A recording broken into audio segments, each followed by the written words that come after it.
All right, we're going to get going in just a second now.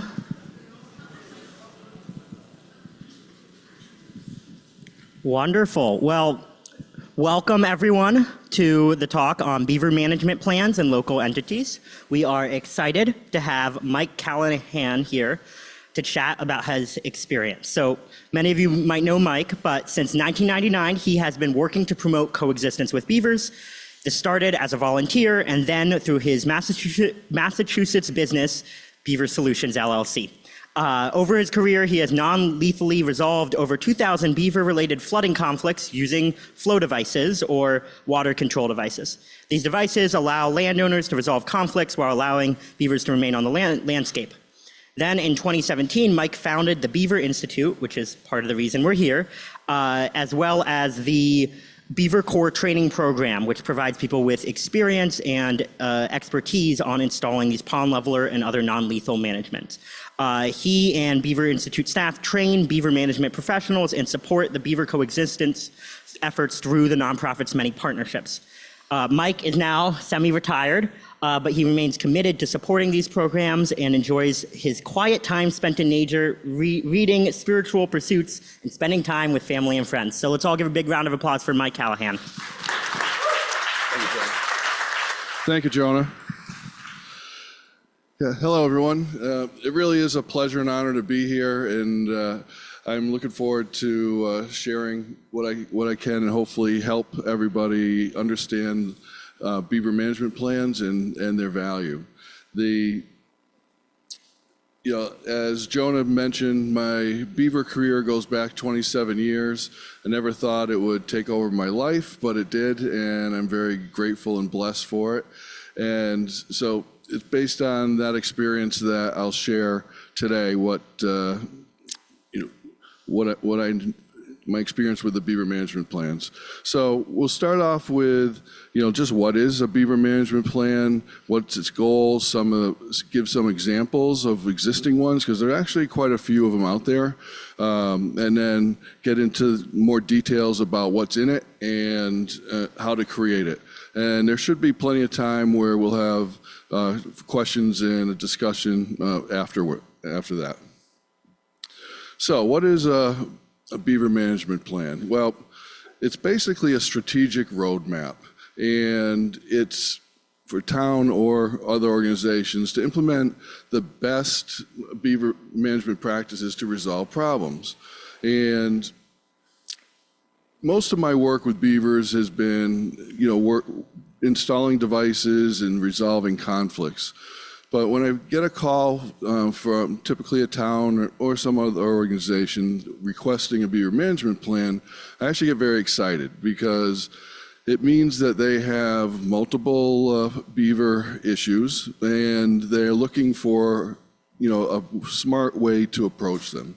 And so it's really an opportunity to not just put in devices and resolve some conflicts, but as we'll talk about, it's an opportunity to raise awareness and help get a bunch of people on the same page with a vision of how to manage beavers and the landscape in a very thoughtful, holistic, and financially sensitive way.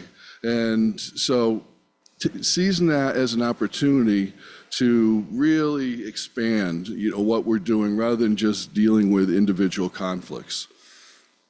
So, the goals of these beaver management plans are to, get everyone on the same page, because generally people aren't. Everyone has their own ideas, their own experiences, their own views on how to handle conflicts with beavers, and then ideally the plan prioritizes. Takes what is currently going on, looks at it, assesses it, and decides, which ones should be addressed first and which ones can wait. And that goes along with budget planning. The budget has a lot to do with how many of the different conflicts are going to be dealt with at any one time. And the number 4, the one I really like, is the education piece. Because often, like for example, right now I'm working with the city of Ontario, And they have 4 different departments in the city that deal with beaver problems, and none of them deal with them the same. And in addition, there are, inputs from the public and from others, and when they have all these discordant voices, nothing positive usually comes out of that. So it's an opportunity to use the Beaver Management Plan to teach and help to create guidelines and a vision for how this particular organization or town should move forward, as not just with the current issues, but ones that will come up in the future. So, the Beaver Management Plan is very beneficial when you have a town where they're not really experienced with non-lethal approaches, and they're looking and they're open to new ideas. Because as we all know, removing the beavers just is not good practice in most cases, but there is a place for that, unfortunately. And so the plan has to integrate all the stakeholders, what their priorities are, how to best balance that. So it's not just towns, obviously, it's any organization. We've made them for environmental groups.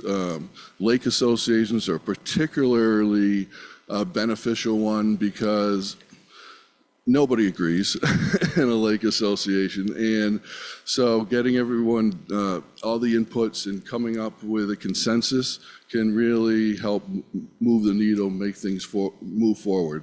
But, I've done a pretty comprehensive plan for public utility where, there's miles and miles of corridor of transmission lines that they have to manage. But it's any group that has basically a large area with multiple potential beaver problems. So, I mentioned there's a lot of plans that are already out there. Here's a few examples. For Montana, the Fish and Wildlife and Parks have one. Another one from the Colorado Department of Transportation. And these are all publicly available and will be available for download to all of you. Port Moody, British Columbia, Portland, Park City, Utah, Portland, Oregon. There's a lot that are already been done that can be very good examples if you're looking at creating one for your group. And it can, federal property, it doesn't really matter.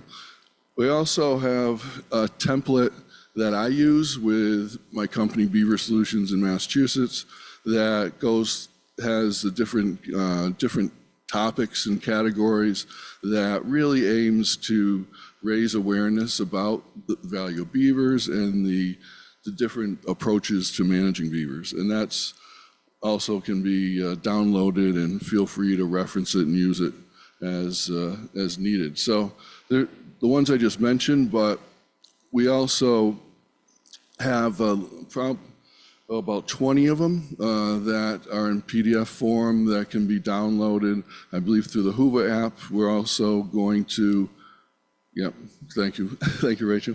And ultimately, they're going to be on the Beaver Institute website where people can access all this and the talk. So what's in it? You want to start off with the vision. What are the guiding principles that we're trying to achieve by creating this new approach to consistently and thoughtfully approach managing beavers on the property? And so a big part of that is sharing information in the report about beavers, about wetlands, about their values, and because until people really understand what we lose when we lose the beavers, it's harder for them to buy into it. But most people don't know, all the benefits that beavers have, as Emily and others have been taught, we hear about. So that's, I think, a very critical part of any beaver management plan, because you want this document to be shared, and both with the public, in the agency, in the organization, and that gets buy-in. Then, talking about the different management approaches and the pros and cons of each, because everyone has pros and cons, no matter, I can't stand up here and say non-lethal methods are the only way and you don't need to ever trap, because that's just not true.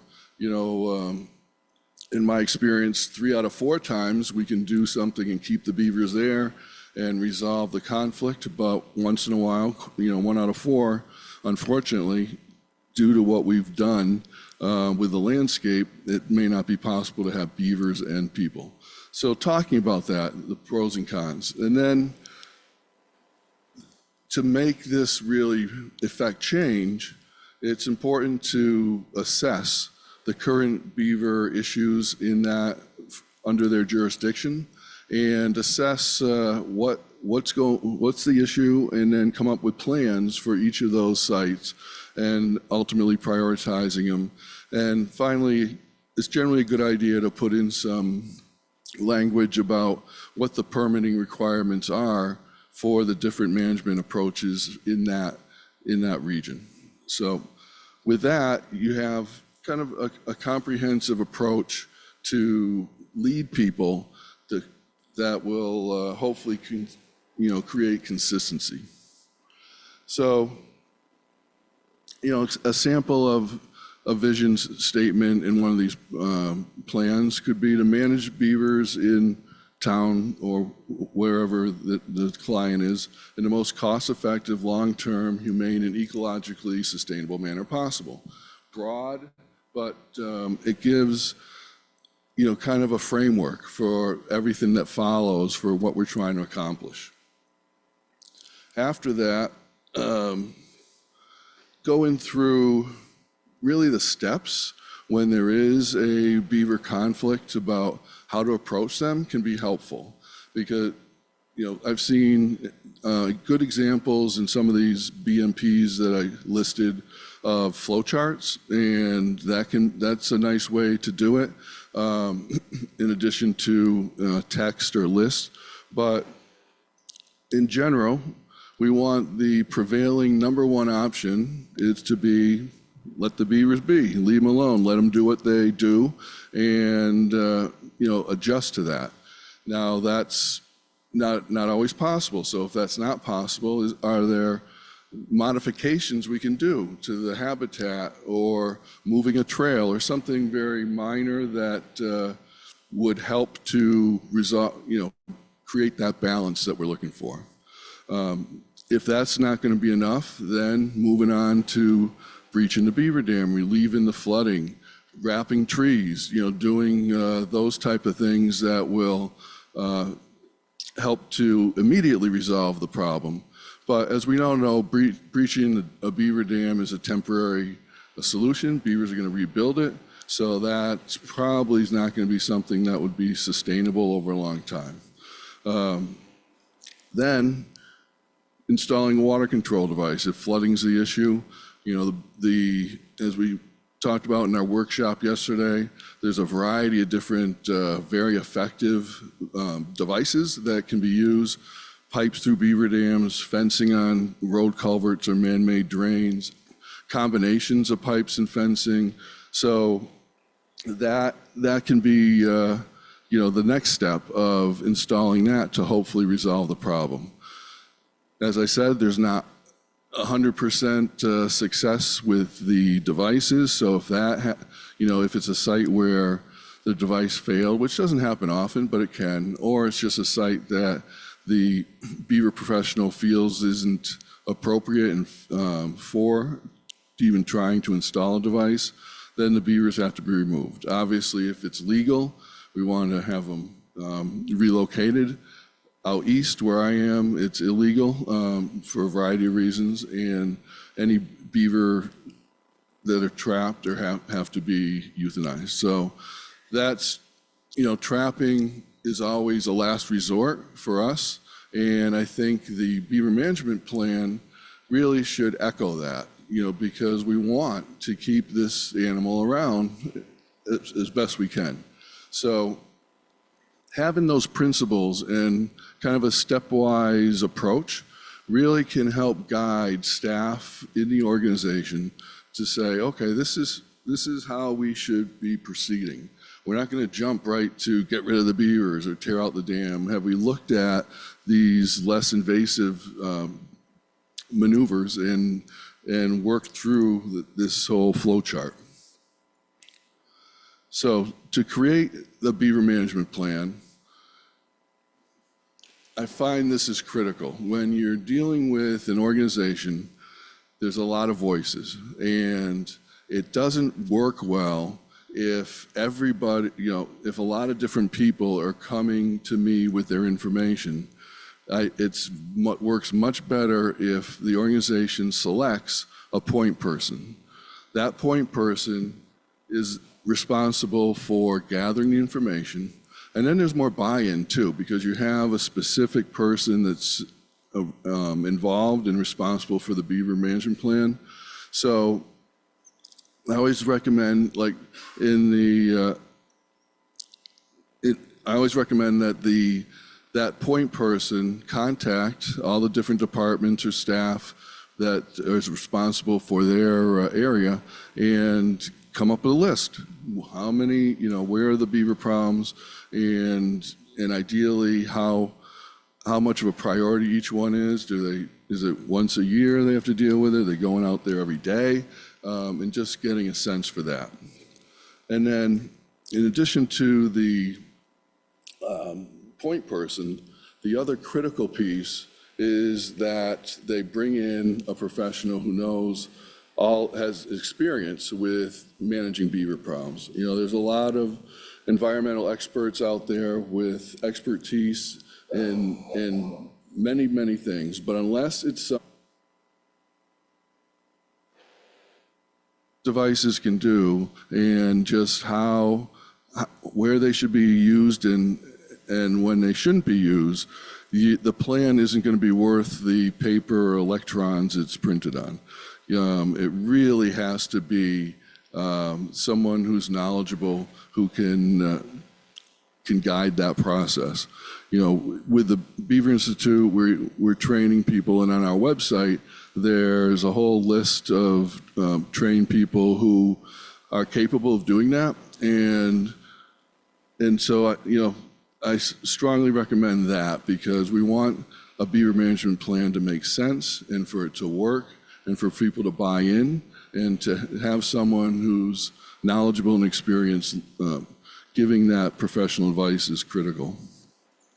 Because then that beaver professional will go out with the list, they'll look at the sites and then assess each one individually and determine, what's the best approach here. And that's when they'll come up with a plan for each site, submit cost estimates, and then the organization decides what are our priorities, what fit in our budget, and come up with a plan. Usually, I like to limit the number of sites that are assessed initially to 5 to 10. It's just and selecting those 5 to 10 from their most important ones, the ones they're putting the most time in or there's the most interest in, because it takes time to implement each site. And so once you get some in, and I always like to say we want the worst ones, because we want to convince people who are skeptical, and there's always people that are skeptical, that this is going to work, because I've heard, that wasn't a bunch of a problem, but it won't work over here. So start with the top priorities of which sites are the worst, and then work on those first. It makes sense just from a management point of view, but it makes sense, as I said, for getting buy-in across a lot of different opinions. So, and then as the devices get installed, it's important that there's follow-up, and the Beaver point person as well as the consultant should be responsible for that and figuring out who's going to be maintaining any devices. And I find it helpful to submit a report to the organization at least once a year about the status of how everything's doing. And finally, the document shouldn't be sitting on a shelf gathering dust. It should be something that is promoted and shared so that every department or throughout this organization, all the staff, as well as general public should get access to it, because we really want to push the education and raising awareness aspect of the Beaver Management Plan. So however that is done, whether it's through just distributing it directly, social media, involving local news, and broadcasting it that way, getting the word out, getting eyes on it, getting feedback, hopefully getting buy-in. But the thing that really gets buy-in is seeing is believing. And until you put in devices, that's what really starts changing opinions and really moving that needle to getting more and more buy-in. So, to wrap up, and then I'll open it up to any questions or discussion. The Beaver Management Plan is for any organization, not just towns, even though the title of this talk was Municipal Beaver Management Plans. And it's something that is a very useful tool, particularly early in the process. What I've noticed is that I rarely get asked for beaver management plans anymore. And that's because when I started 27 years ago in Massachusetts, most everyone said that these devices didn't work. And so what happened is that it was a slow process. And then as more and more devices got put in and people saw them working more and more, that started generating interest. But there was still a lot of ignorance about what it was. And so that's where I'd get contacted by usually a town, but some organization that would say, we hear about these things, we'd like to really look at it more and see if it makes more sense, because we're running around like crazy dealing with all these different issues, and we want to coordinate our efforts and make sure we're spending our money properly. And so it was very useful, in that time when there wasn't an established recognition that non-lethal beaver management was effective. And now I'm happy to say that the culture's changed significantly, where now people know when we're putting in a device, people know what they are. In the beginning, people said, oh, is that a trap? People thought we were killing the beavers because that's all they knew. And now it's rare that people don't know, oh, I saw that, they call them beaver deceivers, but yeah, I saw that, I know what that is, and that's pretty cool. And so now there's not as much requesting of the beaver management plans because it's become more known and accepted. So, but for any place where it's still novel, these beaver management plans have a great deal of value. So, you want to set the goals, setting a vision, getting everyone on board, and educating, raising awareness. As I mentioned, you'll have access to download a variety of examples, and we reviewed some steps about how to create it. So with that, I'll wrap up and just want to say thank you all for your attention. Thanks to the Illinois Beaver Alliance and the Superior Bioconservancy for having me here. And it really is an honor and a pleasure. And If there's any questions, I'll be happy to take them.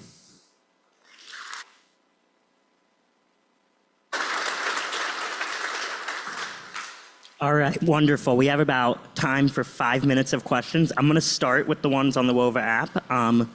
So one person is wondering about how you might approach making a beaver management plan in a state like Michigan, which does not allow a flow device or live trapping. That's a tough one.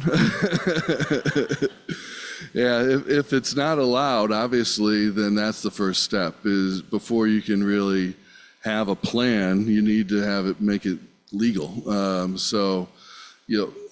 we find that's an issue, the policies and permitting is an issue in a lot of places. And with the Beaver Institute and others, we're trying to move the needle on that and try to get the policymakers and the permitting agencies to, first know what they are, because once they know what they are, they're easy, they're simple, they're not, they're the most benign, cost-effective, humane way to approach this beaver management. So it's just first you got to start with education.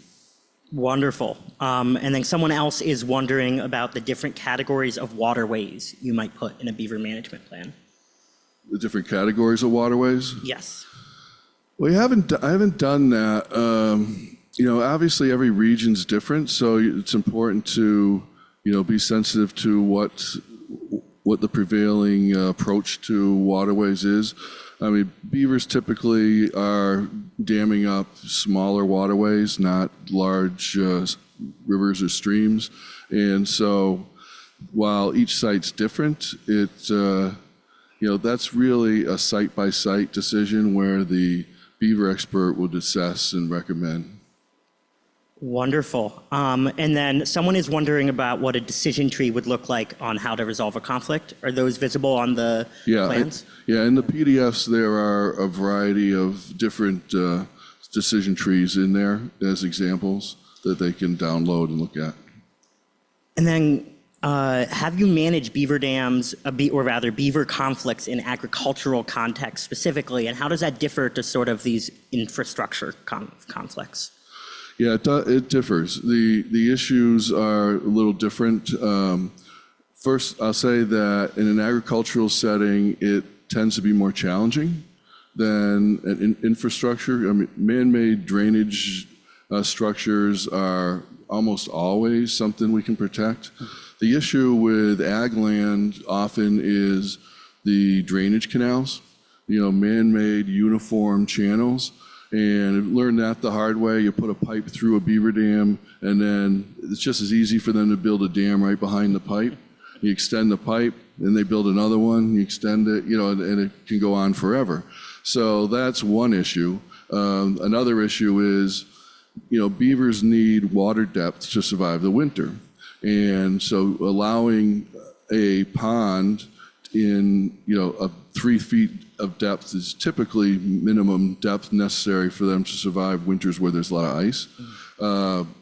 That higher water can sometimes cause issues with, in general, it's a good thing, raising the water table, but not if you're trying to till the land. It might make it too muddy and unusable. So those are two real challenges with ag land. Mm-hmm. And just to confirm, in those canals, is that one of those areas where you might need to rely more on lethal management or often. Relocation? Yeah. Cool.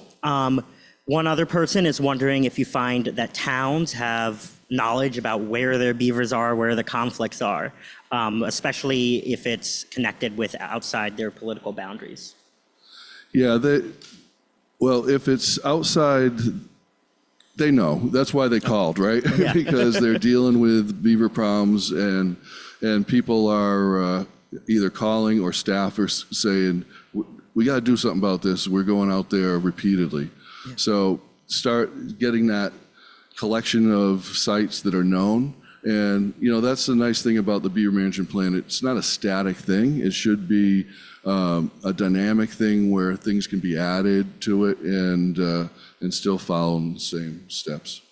All right. And then how often do you consider compensating homeowners to allow beavers? Or how often do you see that sort of compensation being part of a beaver management plan? Would that be part of a beaver management plan? Ideally.